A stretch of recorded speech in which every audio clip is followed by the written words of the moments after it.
23 octobre 1968, 3:47 heures du matin, un bloc d'appartements anonymes dans le quartier de Taganka à Moscou, où l'humidité automnale suinte des murs de béton préfabriqués comme une sueur froide, et dans le couloir du 5e étage, une ampoule nue grésille avec une insistance mécanique, projetant des ombres allongées qui rampent vers la porte numéro 512, derrière laquelle Piotr Ivanov retient son souffle, le cœur battant au rythme d'un tic-tac lointain d'horloge murale qui semble provenir des entrailles mêmes du bâtiment, tandis que dehors, sous un ciel plombé sans étoiles, une Volga noire tout saute doucement au ralenti, ses phares éteints mais ses occupants immobiles, scrutant les fenêtres occultées par des rideaux jaunis. Piotr, 42 ans, cadre intermédiaire au ministère des Affaires étrangères, un homme aux épaules voûtées par des années de paperasse codée et de voyages officiels en Europe de l'Est, se redresse lentement dans son lit étroit, le matelas grinçant sous son poids, comme un avertissement.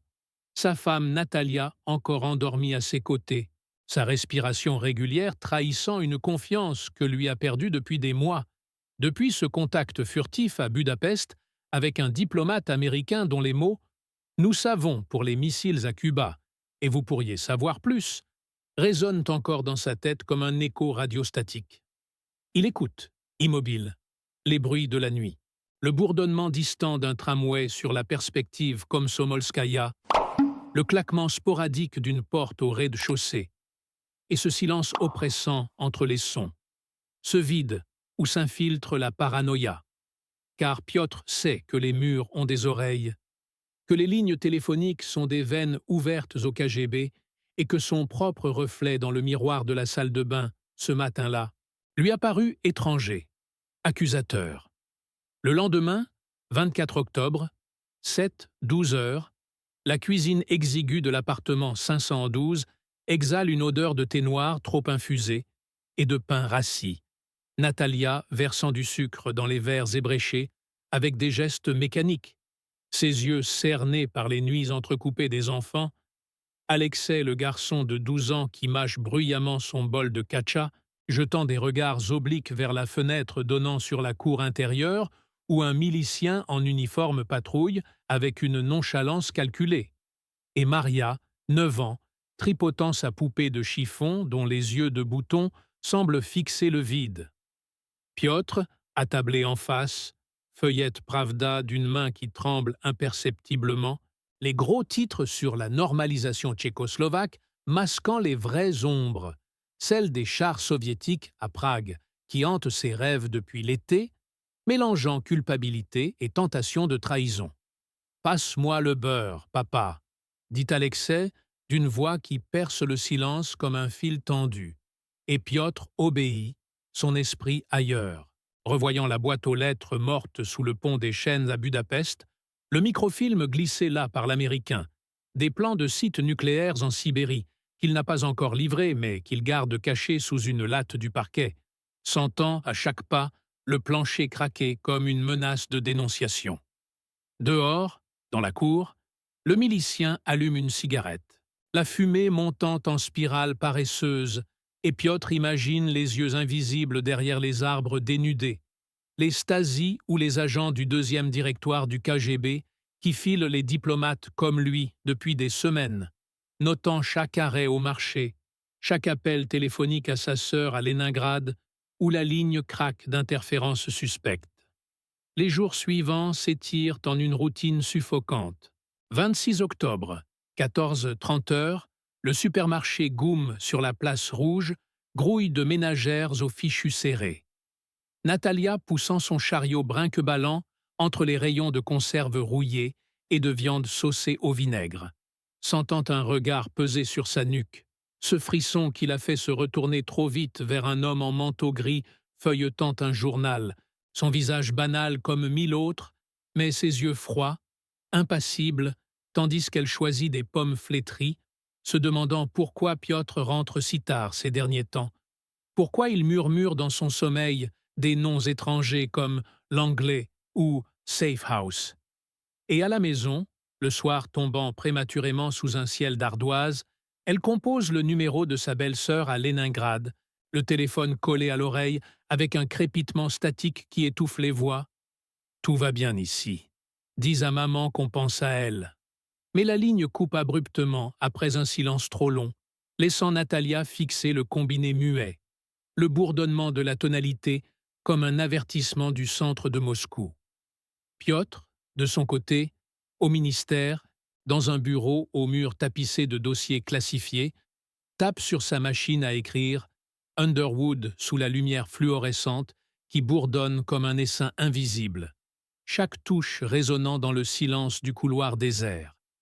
Conscient que le sous-directeur Petrov, avec son sourire carnassier et ses questions insidieuses sur les contacts occidentaux, surveille ses moindres gestes. Et ce soir-là, rentrant à pied par les ruelles sombres de Taganka, il sent des pas derrière lui, réguliers, s'arrêtant quand il s'arrête près d'un banc pour allumer une Belomor-Canal, la cigarette se consumant jusqu'au filtre entre ses doigts tremblants, la braise orange illuminant brièvement son visage hagard, paranoïaque, se demandant si le dead drop qu'il prépare sous l'arche du métro Taganskaya sera découvert avant qu'il n'y glisse le microfilm. Vous hésitez avant de glisser la pellicule dans la crevasse du mur, sachant que chaque seconde d'immobilité vous expose au regard des passants nocturnes, ces ombres anonymes qui pourraient être des officiers du GRU ou du KGB, entraînés à la filature en échelon, se relayant comme des fantômes dans la brume de la Moskova. 28 octobre, 22, 17 heures. Piotr est agenouillé dans l'ombre de l'arche, le vent froid fouettant son écharpe, le bruit d'un train souterrain vibrant sous ses pieds comme un pouls affolé, et il dépose le rouleau de microfilm enveloppé de cire, recouvrant la cache d'une pierre banale, mais au moment de se relever, un claquement de semelle sur le trottoir gelé le fige, un homme au loin allumant une cigarette, la flamme du briquet trahissant un visage familier. Est-ce Petrov? Un subalterne? Et Piotr s'éloigne d'un pas fin nonchalant, le cœur cognant, imaginant déjà les micros dans son appartement, les caméras cachées dans les paliers, la surveillance physique qui se resserre comme un étau. À la maison, Natalia attend, le dîner refroidi sur la table, les enfants couchés mais pas endormis, Alexei chuchotant à Maria des histoires de fantômes du goulag qu'il a entendus à l'école. Ces récits murmurés qui emplissent l'air d'une peur diffuse, et quand Piotr franchit enfin la porte, trempé de sueur froide malgré le froid, elle ne dit rien, mais ses yeux interrogent, et il ment d'une voix rauque. Réunion tardive au ministère, allumant la radio pour noyer le silence, le générique de la Voix de la Patrie crachotant des propagandes sur la menace impérialiste, statique, saupoudrée comme du poison. Le 30 octobre, la pression monte en crescendo invisible. Au bureau de Piotr, 16h45, une convocation impromptue dans le sous-sol du Loubianka, le siège du KGB où les couloirs sentent le tabac froid et le désinfectant, des ascenseurs qui descendent trop lentement, avec un grincement de câbles usés, et dans une salle aux murs nus, deux hommes en civil l'attendent, chemise amidonnée, regard de pierre, l'un d'eux, le major Kolotov du 2e directoire, allumant une papyrosa sans quitter Piotr des yeux, la fumée formant des volutes qui obscurcissent l'air déjà étouffé. Ivanov, vos voyages à Budapest, des anomalies dans vos rapports, un contact avec un certain Arlan? Piotr nie, la gorge sèche, sentant le magnétophone tourner sous la table, le tic-tac d'une horloge murale amplifiant chaque pause, chaque hésitation avant de répondre « Non, camarade major, pure routine », mais intérieurement il s'effondre, revoyant le microfilm dans le dead drop, se demandant si l'Américain l'a récupéré ou si les hommes de Kolotov l'ont déjà en main, et sortant de là, les jambes flageolantes, il croise dans l'ascenseur un agent qu'il reconnaît vaguement, un sourire complice qui pue la trahison. La nuit venue, à Taganka, Natalia remarque les phares qui balaient la cour trop souvent, des voitures sans plaques stationnant sous les lampadaires fuyants, et elle réveille Piotr à 14 heures, J'ai entendu du bruit au couloir, murmurant dans l'obscurité où les ombres des meubles se muent en silhouettes menaçantes, et il se lève, collerette de chemise moite, jetant un œil par la fente des rideaux, une forme immobile sous l'escalier, cigarette rougeoyante, surveillance de routine qui devient harcèlement psychologique, les nuits blanches s'accumulant comme des dettes impayables. Novembre s'annonce sous une neige précoce. 2 novembre, 9, 20 heures. Alexei à l'école numéro 47, assise au fond de la classe, sentant les murmures des camarades sur son père. Le diplomate qui voyage trop, un gamin du Komsomol le fixant avec malice, et à la récréation, un professeur l'interroge subtilement. « Ton père connaît des Américains, hein ?» semant la graine de la délation enfantine, tandis que Maria, plus jeune, dessine à la maison des maisons vides sans porte, crayon grattant le papier sous l'œil distrait de Natalia qui trie le courrier. Une lettre anonyme sans expéditeur, juste un « attention aux ombres » glissé dans la boîte aux lettres, la faisant trembler jusqu'aux os. Piotr, rongé par la culpabilité, envisage la défection, un appel codé à l'ambassade US via un téléphone public sur la place Rouge, mais chaque cabine publique est suspecte, filée, et il abandonne, rentrant bredouille, fumant 3 cigarettes d'affilée dans la cuisine, les mégots s'amoncelant dans un cendrier débordant comme des preuves accumulées. La paranoïa s'infiltre partout. Le téléphone sonne à des heures indues. Silence à l'autre bout avant un déclic. Les voisins évitant son regard dans l'ascenseur qui descend en grinçant. Les lumières des paliers clignotant comme des signaux morses de dénonciation. 5 novembre, 23, 50 heures, une dispute éclate enfin, Natalia confrontant Piotr. « Qui est cette Arlan ? J'ai entendu ton sommeil te trahir. » Voix basse pour ne pas réveiller les enfants, mais les murs fins portent les mots jusqu'aux oreilles invisibles, et Piotr craque, avouant tout dans un chuchotement fiévreux, les microfilms, les plans nucléaires, l'offre de l'Ouest pour sa famille, et elle pâlit, réalisant que leur vie ordinaire, ses dîners fades, ses promenades au parc Gorky, est un mirage fissuré, la trahison morale les liant dans une spirale de peur partagée. Les nuits suivantes sont des veilles interminables. 7 novembre, anniversaire de la Révolution. Feux d'artifice lointains illuminant le ciel, mais pas les cœurs. Piotr pianotant sur la table, un code morse imaginaire pour un message jamais envoyé. Natalia barricadant la porte avec une chaise dérisoire, les enfants sentant la tension comme un courant électrique. Alexei cachant un couteau de cuisine sous son oreiller. Maria pleurant dans son sommeil de rêve de disparition. Le KGB resserre l'étau. Filatures doubles en étau lors des trajets au travail. Micro implanté confirmant les confessions nocturnes. Analyse de spectrographe vocal sur les appels à Leningrad, révélant des stress anomalies. Kolotov, dans son bureau du Loubianka aux lumières fluorescentes bourdonnantes, ordonne l'opération « Fantôme effacé ». Liquidation totale de la famille pour éviter tout scandale de défection. Une décision brutale signée par un colonel du premier directoire, justifiée par la contamination idéologique, effaçant non seulement Piotr, mais Natalia et les enfants innocents, une nuit unique pour clore le dossier sans trace. 12 novembre, 20, 45 heures. La famille dîne en silence, couverts tintant comme des menottes, Piotr jetant des regards aux fenêtres, où la neige colle aux vitres en flocons collants, sentant l'inéluctable approcher comme un train dans le brouillard, et soudain, le téléphone sonne. 4 fois. Pause. 4 fois. Signal codé du KGB. Il ne répond pas, mais le bourdonnement reprend, insistant. Et dehors, les phares d'une Volga se stabilisent enfin sous le bloc. La nuit fatidique. 13 novembre 1968, 1, 22 heures.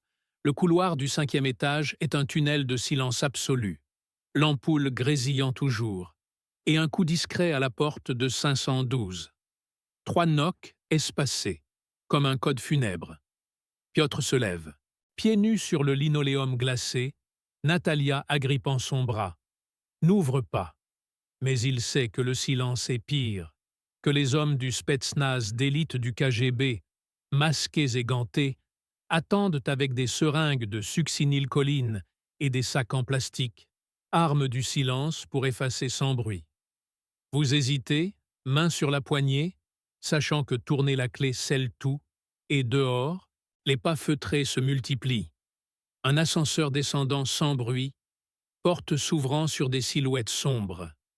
La porte s'entr'ouvre, une voix murmure « Comité d'État à la sécurité, ouvrez immédiatement !» Et ils entrent comme une marée noire. Un homme plaquant Piotr au sol d'une prise suffocante, un chiffon imbibé sur le visage de Natalia qui étouffe un cri, les enfants arrachés à leur lit dans un chaos muet, seringues perçant la chair avec une précision chirurgicale, paralysant muscles et voix avant l'asphyxie. Pas un coup de feu, pas un hurlement pour alerter les voisins conditionnés au silence. À 47 heures, l'appartement est vide. Lit défait mais sans sang. Table encore dressée avec des assiettes intactes. La boîte aux lettres morte vidée depuis longtemps. Et les agents, méthodiques, essuyant empreintes et fibres, vaporisant un aérosol neutralisant odeur, refermant la porte sur un vide absolu.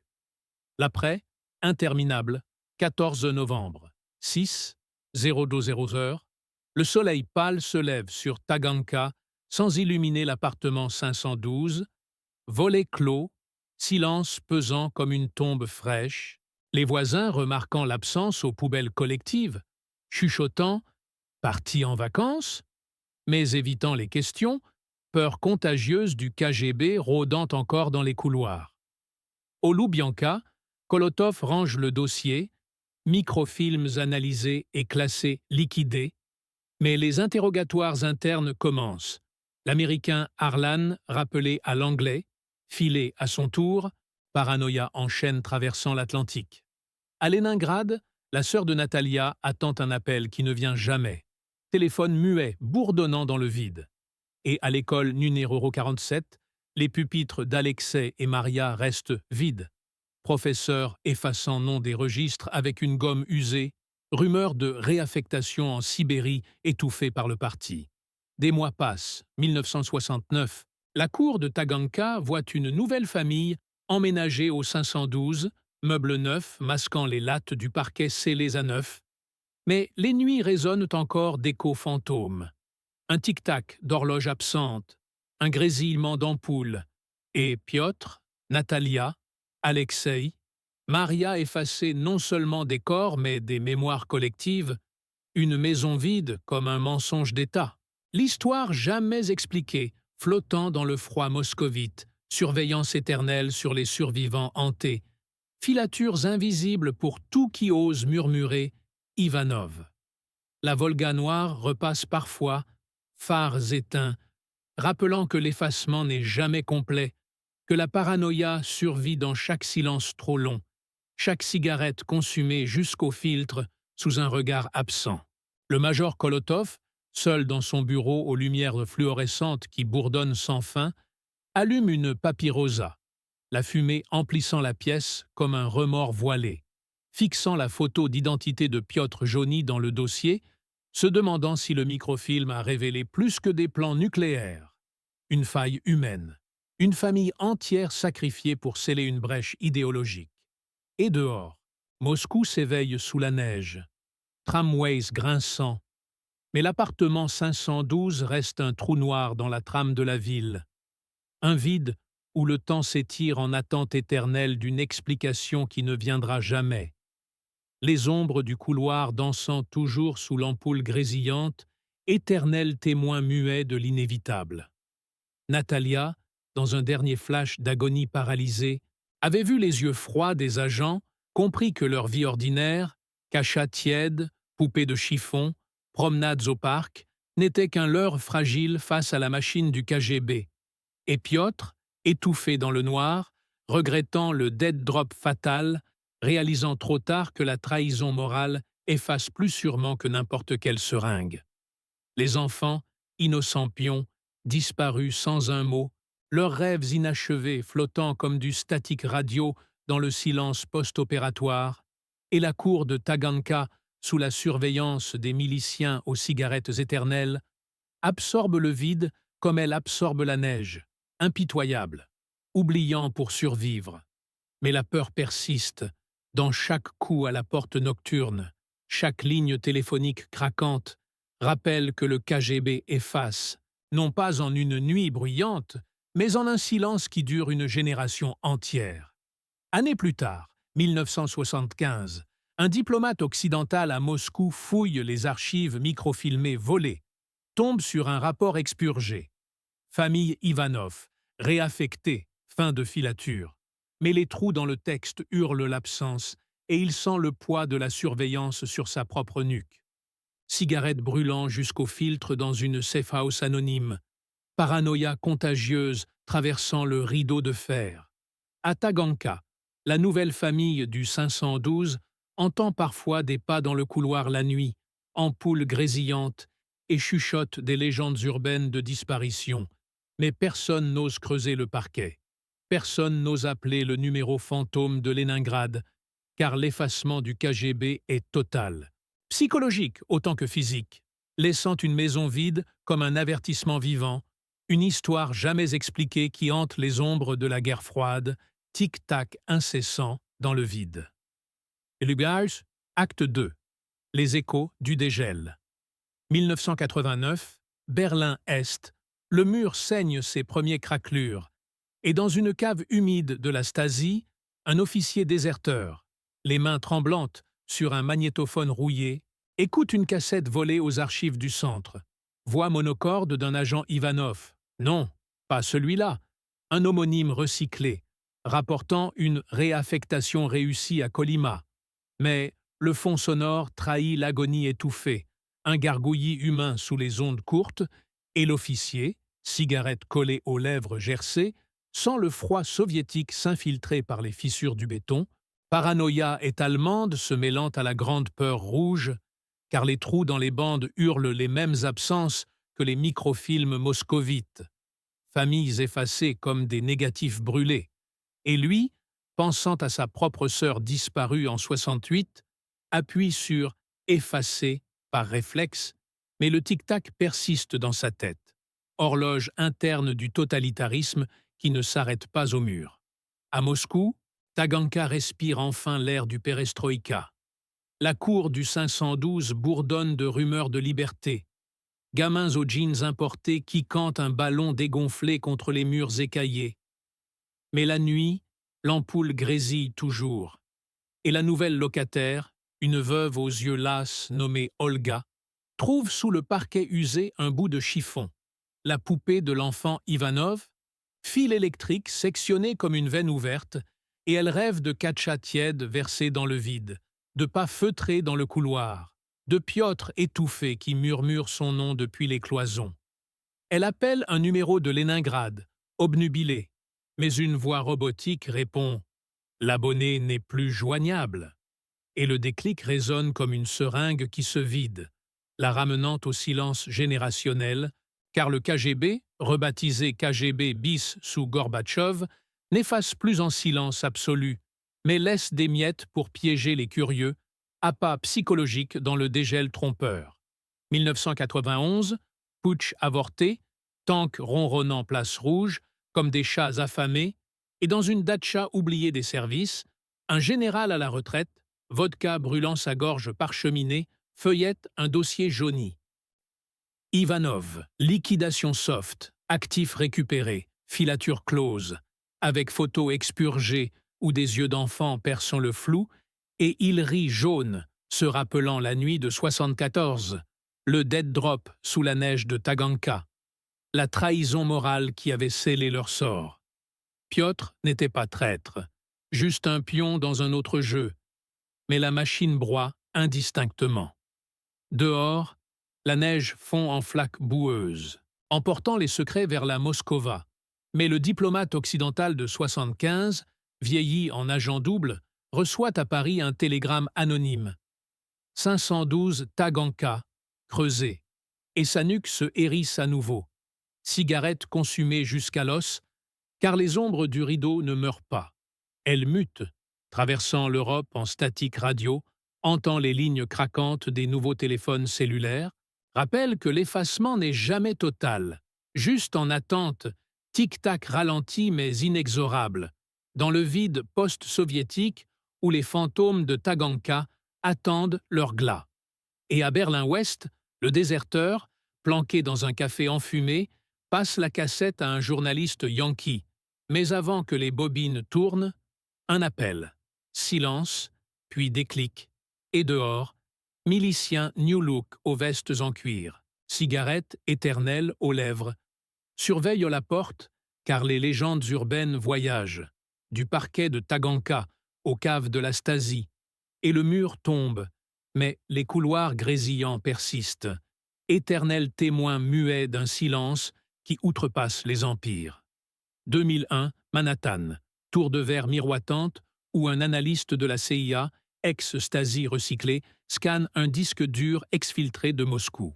Pixels jaunis reconstitués, le dead drop de Taganka en 3D granuleuse, voix spectrale numérisée, Piotr Ivanov, liquidation soft, filature close, et la gorge se noue sur un café tiède, car les archives FSB, rebaptisées pour la énième fois, fuient en torrent sombre sur le dark web. APA 2, 0 pour hacker solitaire, drones busant au-dessus des toits enneigés où la Loubianka veille toujours, silhouette trapue dans le ciel pixelisé. Le hacker, à Kiev sous faux nom, tape frénétiquement. 512 Taganka decrypté. Et l'écran vomit des photos restaurées. Yeux d'enfant nets comme des lames. Sourire figé en 74.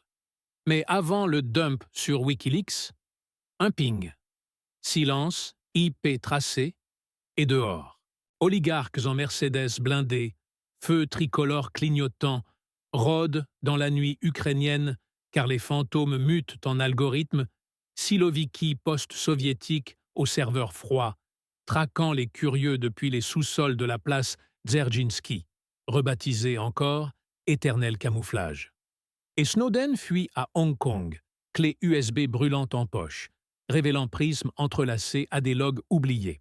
Taganka 512, cross-référencé avec NSA Black Sites, le diplomate parisien de 75 devenu fantôme digital, son télégramme numérisé en métadonnées infinies.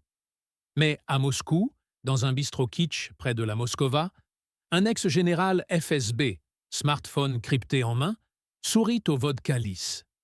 Il creuse, il saigne, car l'effacement est viral maintenant. Deepfakes effaçant les bobines analogiques, couloirs grésillants devenus data streams, hantant les flux TikTok et les chats Telegram, tic-tac quantique dans le cyber-rideau, où les ombres de Piotr attendent, non plus en cassette, mais en code indélébile, prêt à ressurgir dans l'ombre d'un swipe. 2022, invasion grondante, tank T-90 rugissant vers Kiev comme les chats de 91, et un journaliste freelance, bunker ukrainien, reçoit un fichier zip anonyme. Taganka Legacy, creusé plus profond. Déclic virtuel, virus dormant activé, écran noir. Et dehors, le drone survole. Œil rougeoyant dans la nuit, blackout. Rappelle que les empires tombent, les murs s'effritent, mais le silence de Taganka persiste. Muté en IA vigilante, éternel gardien des pions broyés, tic-tac GPS infini, dans un monde où chaque appel est écouté, chaque scroll est filé, et les fantômes ne meurent jamais, ils se clonent.